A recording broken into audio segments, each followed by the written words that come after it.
Welcome to the Healthcare IT Today CIO podcast. I'm John Lynn, the founder and chief editor at Healthcare IT Today. We're excited to bring you another in our series of interviews with CIOs. We know your job is challenging and we want to help you be more successful.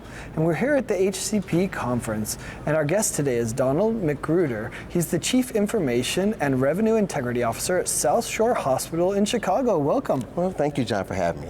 Yeah, I'm excited for today's discussion, but before we dive into some of the topics, tell us about yourself and South Shore Hospital. Well, again, you talked about my role as Chief Information and Revenue Integrity Officer, which is the IT side, but I'm also responsible for ensuring that we have the revenue coming in and that we're optimizing revenue, so I look at those things as well. So I kind of got a dual focus there, and I think it's a great kind of combination and a kind of marriage between IT and then revenue cycle. So. Yeah, I've never actually seen it. It's not very often. I often see informatics in CIO, you know, when it's a more medical CIO. I've never seen the revenue and that. At least I don't remember someone, at least on this episode. So but is it because it's a community hospital? Or? Yeah, it is. It's because a community hospital, and we're a small hospital in the south side of Chicago, and so you kind of wear multiple hats. And then one of the things I identified when I got to South Shore was that there wasn't, well, we had the revenue cycle, but there's a lot of data, like analytics that are involved there. Are we charging the right thing? Are our prices accurate? Are they optimized? Are we, when we're doing our coding and reimbursement, are we actually coding with the most appropriate codes? And so just having that background, because I have a financial background, it kind of was a good, like I said, a good marriage. And so I actually kind of developed that department, I guess you will, so that we can start looking at, what we're billing, are we getting the right reimbursement? Are we getting are we coding it correctly? We look at the pricing. Are our prices in line? Like price transparency, I'm responsible for that. So just seeing the need. I mean, we were doing the work, but we didn't, from an operational perspective and just kind of the day-to-day, but then understanding aggregating the data that came from that and understanding how we can best optimize our revenue was where I saw kind of an opportunity that we could do some good things for the hospital. Yeah, that makes sense. I mean, when I think back on all the episodes we've done with CIOs, they always like, well, CIO needs to be more strategic. They need to be focused on the revenue and align with the strategic priorities of the organization. Well, it's like, you're in charge of the reveneve. So right. That's really interesting. So it's good. So it's interesting, and it is interesting, like you said. And so even when I'm here at HCP, I try to find opportunities to try to gain more of an understanding and some insight and network with those who are kind of working within the revenue cycle. So again, it's one of those things that it's needed. It's certainly helped us. One of the things that we also do, we look at we assist in our case management and try to look at length of stay. How can we use data, look at data points and determine how can we reduce that length of stay? How can we ensure that from a level of care perspective? So as being a CIO, just bringing that data and making sure that data is presented and is available to those who make those decisions and work in patient care in that space. That's where I come in, and that's where I think is my hope is helpful and really to our organization. Yeah, absolutely. So we're here at the HCP conference. What are the hot topics? What are you listening for? What are you looking at? All right. So like I said, the revenue cycle is definitely important. But one of the things I really was interested in kind of diving into and really be getting more of an understanding and just kind of some feedback from my colleagues was the security space. Security. And when security, we're talking not just security, from the infrastructure side, but how do you build your security now that we're in a post-COVID environment? How do you ensure that because you still have remote? We had to immediately build our infrastructure to support, triple and quadruple the amount of remote access users coming in. But as we've been learning that remote access capability is something that is going to be it's competitive advantage from a staffing perspective, because you got to be able to continue to offer that. And so now we're trying to, now that we've kind of stabilized and we're post-COVID or kind of past the pandemic, now what we're doing is making sure that we can continue to sustain that infrastructure and be sure it's secure, and be able to offer that to our managers so that our staffing could take advantage of that and then again be more competitive. So that whole security space and ensuring not only that you have that, like your remote access users, secure in that infrastructure, but also now that we're via COVID, we brought in more technology from a clinical perspective, ensuring that we're able to, and they're all connected. Everything is IoT, it's connected now, so we're ensuring that we're able to secure those new clinical devices as well. So it's just a real, it's important. We know for a fact that it's almost, it's kind of cliche, but we always say it's not about a matter of if you're going to get attacked, it's about when you're going to get attacked. And the question now is becoming more, how do you respond? How do you ensure that you can mitigate any type of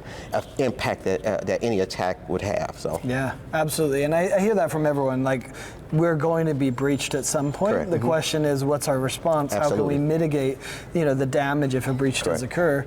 Although you highlighted something really interesting. I think the security people call it your risk surface is expanding and expanding. Absolutely. I mean, you gave 3 elements: remote work, increased technology, and then also IoT, which is blowing up. Right, so right. how do you stay awake at night? That's a question. I used to just couldn't stand that question, but honestly, I do. You get a call at night, you're like, what's going on? So, you just have to. The way I approach is that you just have to do the best you can, ensure that you have the right pieces in place, and not only the pieces from a technology perspective, but we're also focused now on processes. People, and how do you ensure that you have the education? That's one of the things that we really took on this year, was really ensuring that we have a really a robust education platform so that we can train our users on how to be more secure, and that works for them not only on site but for at home as well. In their life. So we wanted to do that. So for us, just ensuring you have those pieces and processes in place, the workflow. Like we found out when we kind of did we kind of an assessment. We took a survey. How do you, as a department head, do you feel you're ready to, if something were to happen, if you had some type of downtime, whether it might not even be from a security event, it could be just because a technical event or power. And so we found out that a lot of our department heads weren't as familiar with their procedures as you should be. And so we've kind of taken on that from a downtime procedure. So we've taken on that kind of mantle of just kind of pushing that and really working with our staff and our teams and our leadership to ensure that we all have a kind of a downtime procedure that fits throughout the organization. So yeah, that's a tough thing to do because you hope you never have to use it. Correct. Yeah. You're right. But and yet you never want to need it, not have it. So yeah. Yeah, absolutely. Well, let's talk about some revenue cycle. Obviously, you live, breathe, eat, and sleep it. What are you doing to address the challenges of revenue cycle? How are you embracing technology in that regard? So from that perspective, one of the things that we really kind of dive into, and even being a small hospital, is kind of artificial intelligence, AI. We're just this shift now. For a variety of reasons, remote working and remote workforce in addition to other issues, other kind of challenges, is that we're looking at how do we align our staffing, our resources. And so, some things that typically we may have a person doing or a resource doing or kind of some analytical type of work or even some kind of repetitive work, we're looking at AI and machine learning to try to take on some of that functionality. So for instance, we had kind of coding auditors, or coding quality auditors on the revenue side. As the chart was being coded, we had an auditor look at it to do the QA. But now we kind of invested in some AI using some different rules, and then that AI helps us do the quality. And so that means that's a body that that's not doing that could be doing other coding. Right. So now by using the AI, and we found that, and it gets smarter. It wasn't perfect at first, so we had to kind of build that muscle in the AI, and now we're very pleased at the outcome. And that when coding, our coding quality may drop, the AI kind of catches it, gives us some insight as to how we can kind of build that back up. That's a good thing.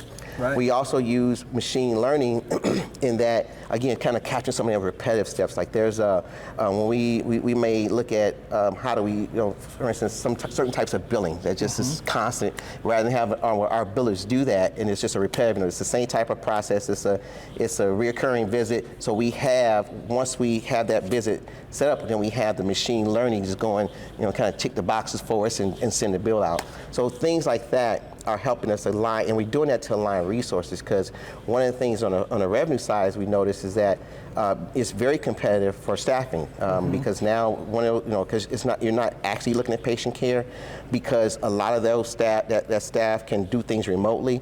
It's hard to retain staff because of those, unless you offer something like that. So in order to counter some of that, by building in this automation in our processes, in those very repetitive and simple processes, we're able to realign our resources so we can kind of devote resources to more complex work. So that's that's one of the ways we look at it and how we deal with that. Yeah, and I imagine there's some efficiencies gained that help the bottom line as well. Oh, absolutely. I mean, we found we were able to find some real, like you said, some efficiencies, and it's in the bottom line. Revenue is impacted. We not only found ourselves being able to optimize revenue, but we also found ways to reduce some of the costs associated. So it's a great thing, win-win, if you will. Yeah.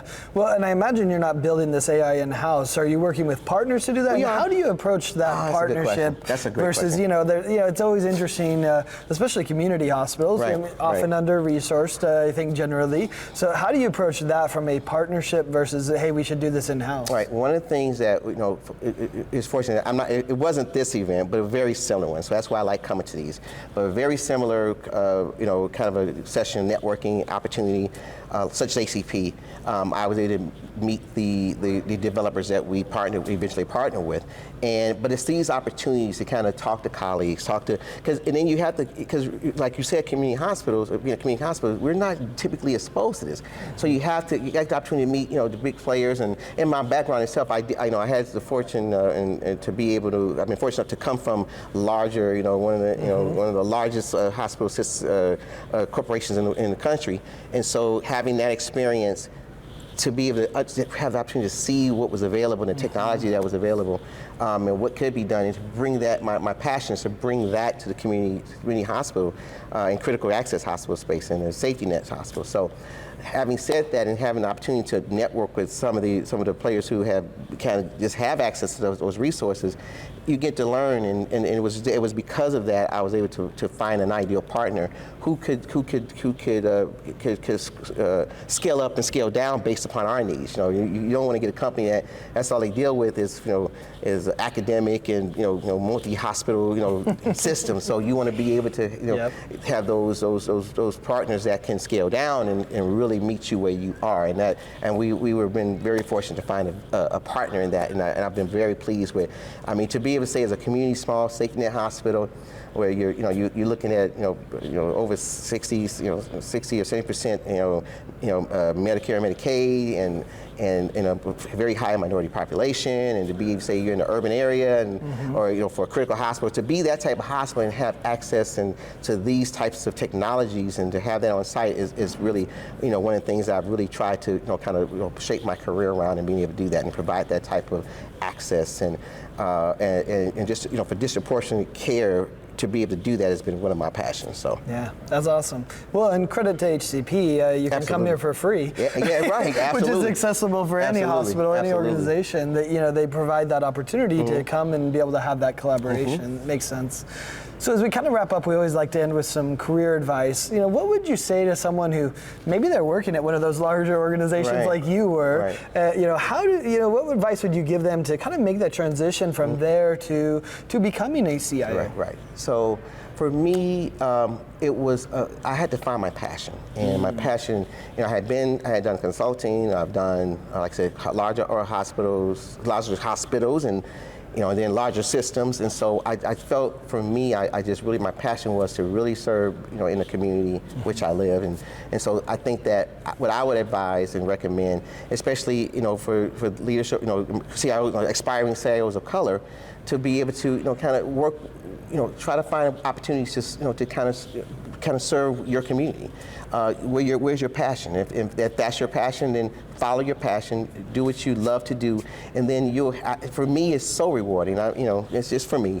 It's so rewarding to be able to be in the community, to be in the community. I don't live very far from where I work. That's awesome. To serve the community, be able to have such an impact. And for me, another thing I like about, in particular, if I want to do a plug for smaller hospitals, I get to wear many hats, and to be involved in revenue cycle and to be involved in different areas, it's just make an impact. to make an impact. You really, it really is a passion. It really has been rewarding to me. So my advice would be, get the experience you have, and that's a great thing. Find the passion, and certainly if your passion is to really be in the community, having such a really tremendous impact, that's what you should do. Awesome. Donald, I appreciate you taking the time and to have this discussion and share your perspectives, from a community hospital perspective. So thanks, and thanks everyone for watching and listening. If you want to find more great healthcare IT content like this, be sure to check it out at healthcareittoday.com or search for the CIO podcast by Healthcare IT Today on your favorite podcasting application. Thanks, Donald. All right, John, thanks so much. It's a pleasure.